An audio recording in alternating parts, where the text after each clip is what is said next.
42% బీసీల రిజర్వేషన్ ని కేంద్ర ప్రభుత్వం వెంటనే ఆమోదించాలని నేర్ధం భాస్కర్ గౌడ్ పేర్కొన్నారు. ఉప్పల్ చిలకానగర్ లో షెడ్యూల్ కులాల సంఘాలు ఏర్పాటు చేసిన కార్యక్రమంలో భాస్కర్ గౌడ్ పాల్గొన్నారు. ఎస్సీ, ఎస్టీ, బీసీ మైనార్టీలు సమిష్టిగా అన్ని రంగాల్లో అభివృద్ధి చెందాలన్నారు. షెడ్యూల్ కుల సంఘాల అధ్యక్షులు రాములు, కార్యదర్శి డేవిడ్, బలరాం, అజయ్, నర్సింగ్రావు, శేఖర్, డాక్టర్ అశోక్, వివిధ పార్టీ నాయకులు ఈ కార్యక్రమంలో పాల్గొన్నారు.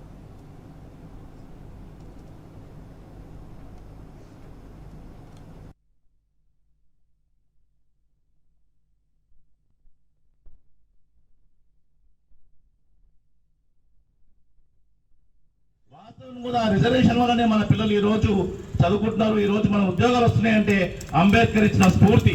దేవుడు ఎక్కడో లేడు, దేవుడు మనిషి రూపంలో ఉన్నాడు. ఆ మనిషే అంబేద్కర్ రూపంలో వచ్చేసి కొందరికి ఆ విధమైన ఒక రాజ్యాంగం కల్పించినాడు. ఆ రాజ్యాంగంలో భాగంగానే ఈ రోజు ఆ రిజర్వేషన్ భాగంగానే మన పిల్లలు కలెక్టర్లు కావచ్చు, ఐపీఎస్ కావచ్చు, ఐఏఎస్ కావచ్చు.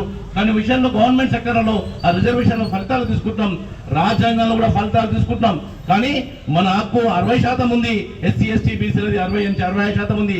ఆ హక్కును కూడా తీసుకున్నప్పుడే, రాజ్యాంగంలో మన భాగస్వామ్యం ఉన్నప్పుడే మన పిల్లలకు మనం రాజ్యాంగంలో మనకు కావాల్సిన అన్ని తీసుకుంటాం.